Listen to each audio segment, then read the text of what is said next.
Un lindo y hermoso martes. Una vez más, aquí estamos para estudiar juntos estas hermosas lecciones acerca de ese descanso en nuestro Señor Jesucristo. Y hoy, para llevar este hermoso estudio, nuevamente el pastor Wilfredo Gerena aquí con nosotros.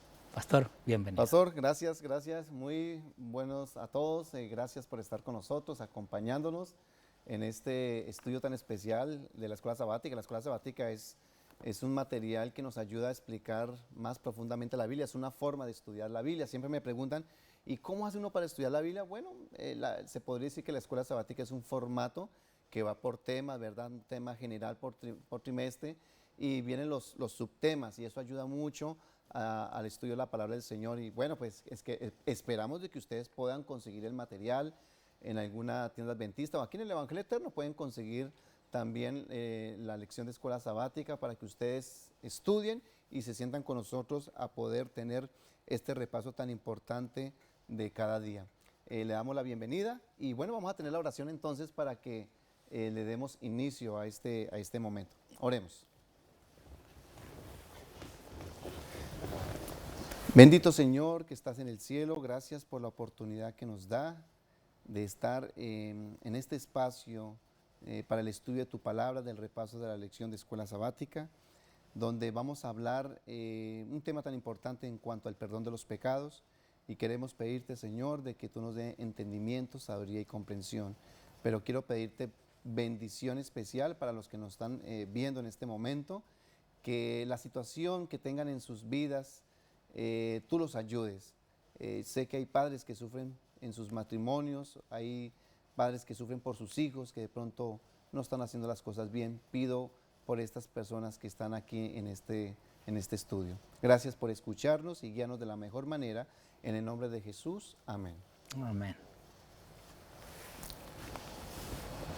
Muy bien, estamos hablando el día de ayer, pastor, cuando el rey David reconoce su pecado, ¿cierto? Y dijimos que David no dijo pequé contra esta mujer o aquel hombre, no, sino que él reconoció que su pecado era contra Dios y especialmente contra su ley.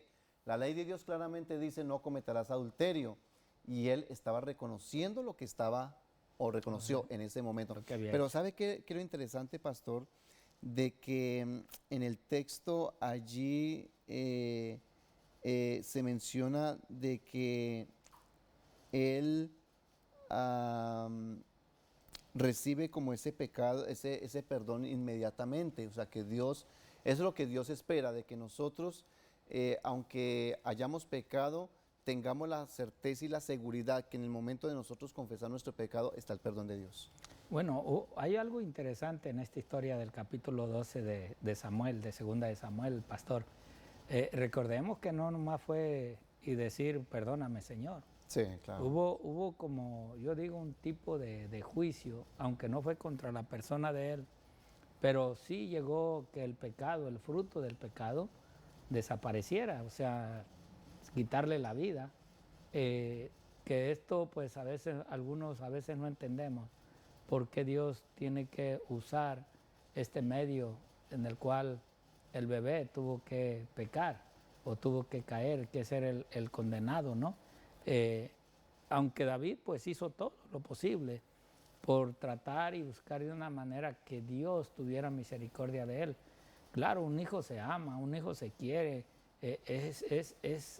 ahora sí que siempre ha sido el deseo de uno cuando se casa tener hijos, y que este hijo de Betsabé haya sido condenado por causa del pecado de sus padres, realmente nos lleva a ver el delirio realmente que pasó David. Nos dice la historia que David, pastor, no comió durante varios días, no comió. Estuvo tirado allí en el piso, estuvo ayunando, estuvo pasando momentos que sus mismos criados o trabajadores pues no entendían por qué le estaba pasando eso. Pero sí. David sabía que su hijo en primer lugar estaba enfermo y que esa enfermedad lo podía llevar a perder la vida. Y él luchó, quizás como Jacob, luchó y luchó para ver si Dios tenía misericordia de él. pero Dios ya lo había dictado. Y Samuel le había dicho a él, a ti se te perdonará la vida. Realmente tú seguirás adelante, seguirás luchando. ¿Por qué? Porque eso es lo que conoce Dios. Dios al mismo tiempo también sabe que el hijo le va a ser devuelto. Hoy nosotros entendemos lo que es acerca de lo que en verdad es el estado de los muertos. Sabemos que los hijos van a volver, el Señor nos los va a volver a entregar en las manos. Y yo creo que David, cuando él preguntó a sus criados, mi hijo murió, que en realidad los criados pues tenían hasta miedo de decirle, pues si así está ahorita en la condición en la cual el niño está enfermo apenas, y miren cómo está. Ahora, ¿qué será cuando sepa que ya murió? Era el temor de ellos. Pero miren ahora sí, la manera de responder David.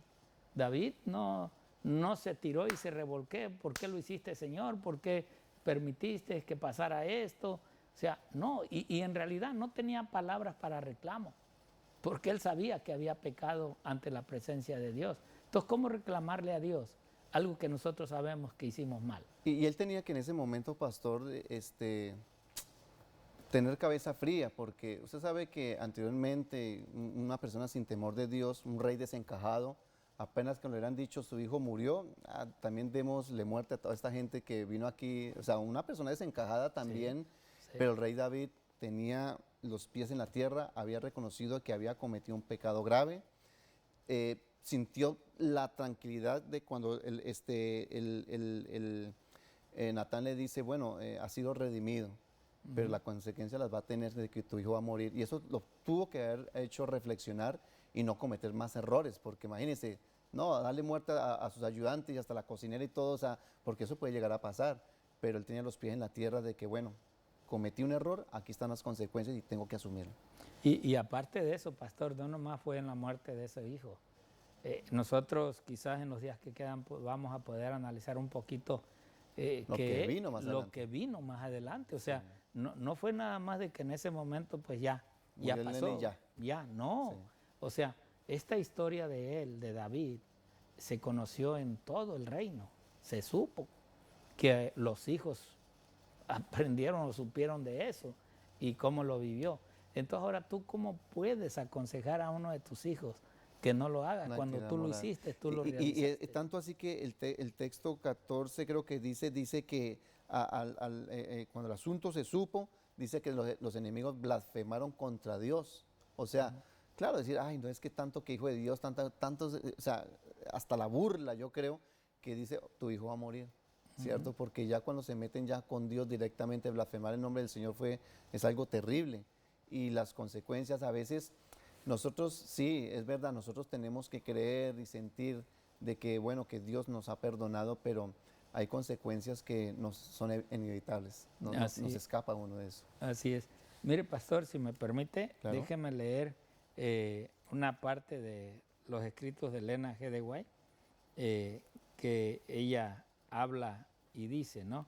En el día martes, dice, debemos recordar que todos cometen equivocaciones, aún hombres y mujeres que han tenido años de experiencia a veces yerran.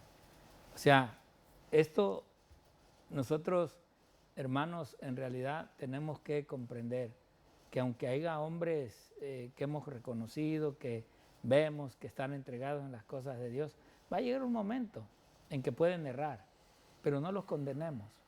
No sea nuestro juicio una condenación, sino entendamos que un día nosotros también somos hombres, somos mujeres o siervos de Dios y que un día podemos caer, un día podemos estar en la misma situación de ellos. Y entonces nosotros vamos a ser peor, yo creo, juzgados o enjuiciados por los mismos juicios que nosotros hemos hecho. Por eso es que la sierva del Señor sigue diciendo, pero Dios no los abandona a causa de sus errores. A cada descarriado hijo o hija de Adán les da el privilegio de otra oportunidad. Eso es lo que a mí me gusta de Dios y ya lo he mencionado muchas veces. Dios únicamente lo que Él sabe es sumar y Dios lo que sabe es multiplicar. Pero Dios no sabe dividir, en realidad no sabe menospreciar. Dios sabe amar a aquel pecador arrepentido, a aquella persona que realmente reconoce su falta. Y saben, ese es uno de los problemas que humanamente tenemos, que no reconocemos nuestra falta, que no reconocemos nuestros errores, que a veces no reconocemos aún las ofensas que hacemos a otros, a nuestros propios hermanos. Pero Dios necesita en realidad que el ser, el siervo, el hijo de Él, cuando cae, cuando tropieza, aprenda de a dónde levantarse y aprenda a realmente a reconocer la falta que lo llevó a la caída y la falta que lo llevó a pecar contra el mismo Señor. Entonces, cuando viene ese arrepentimiento sincero, es cuando en realidad nosotros tenemos que pensar en lo que Dios pide de nosotros.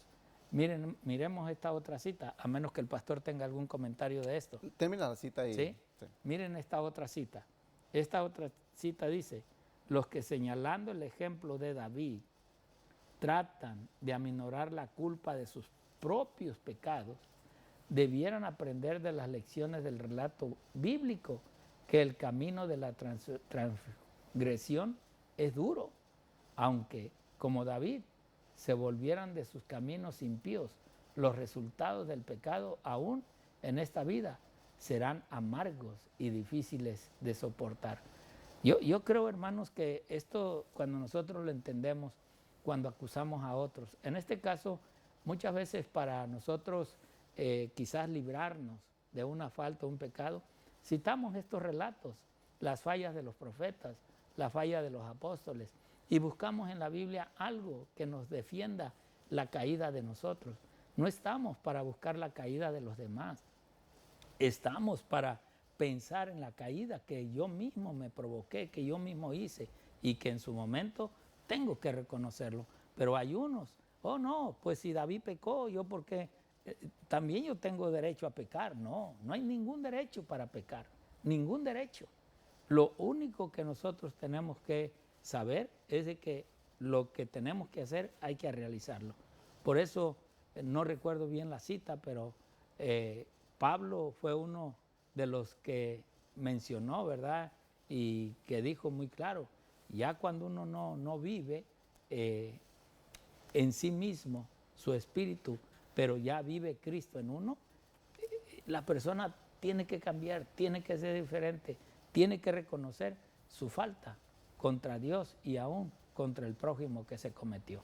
Así es, usted mencionaba no la segunda cita, sino la primera que dice que Dios no abandona a nadie. Y sabe que Dios nunca ha abandonado desde Adán y Eva, que fueron los primeros padres que pecaron.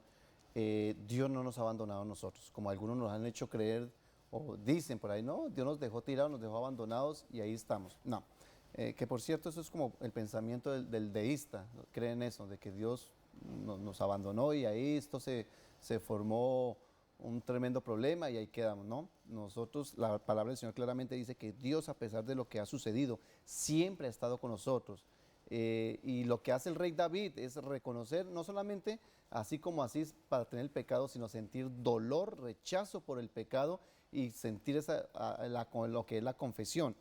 A mí me gustaría que leyéramos ese Salmo 51, porque el Salmo 51 realmente está cargado de muchas cosas interesantes allí. Vamos a leerlo desde el verso 1, Salmo 51, que se conoce como el arrepentimiento y plegaria pidiendo purificación por su pecado.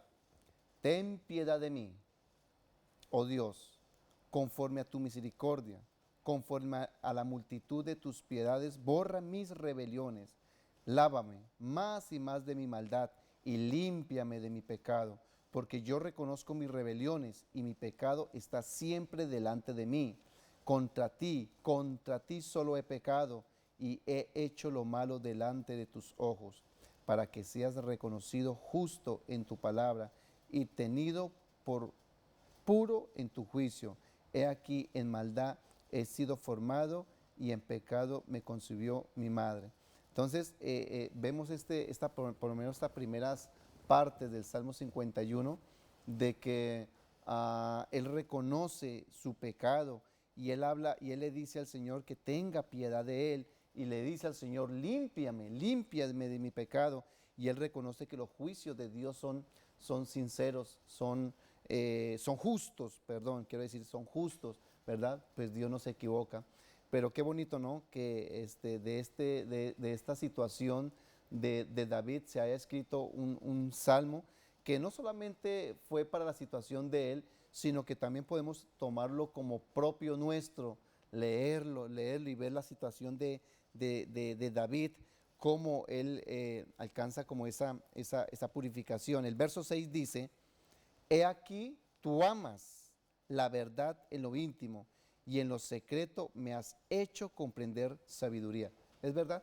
En esa intimidad con nuestro Padre, Dios nos hace entender, habla a nuestro corazón, a nuestra mente, y nos hace entender, a tener una amplitud de la situación, de las circunstancias, de las cosas, cuando nosotros realmente nos entregamos al Señor, hay sabiduría, y el Señor nos muestra cuál es el proceder que debemos de tener. Pastor. Así es, pastor. Realmente estos salmos de David son salmos como oraciones hacia Dios, hacia su Señor, de buscar esa paz interna en el corazón, esa paz que puede dar la felicidad, una paz que realmente nos lleva a convivir con el Espíritu del Señor.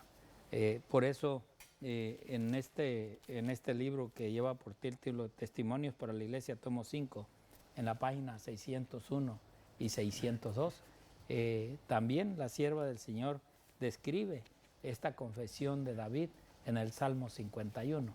Y ella dice acerca de esa confesión que nosotros también tenemos que hacer. Ella dice, la confesión no será aceptable ante Dios sin un arrepentimiento y reforma sinceros. Vean, o sea, no es nomás de decir, ok, yo me arrepiento y pues ya, sí, fui culpable y bueno, ahí sigue la vida, ¿no? Que al cabo pues somos seres humanos, somos pecadores y puedo seguir pecando, que al cabo Dios me perdona. No, la confesión no será aceptable ante Dios sin un arrepentimiento y reforma sincero. Tiene que haber un cambio después de que caímos en el pecado, después que pedimos el perdón. Tiene que reformar nuestra vida a ser hombres y mujeres rectos delante de la presencia de Dios. Y también dice, han de haber cambios decididos en la vida. O sea, ya no ser ese hombre que cada rato cae y se levanta, cae y se levanta, cae y se levanta.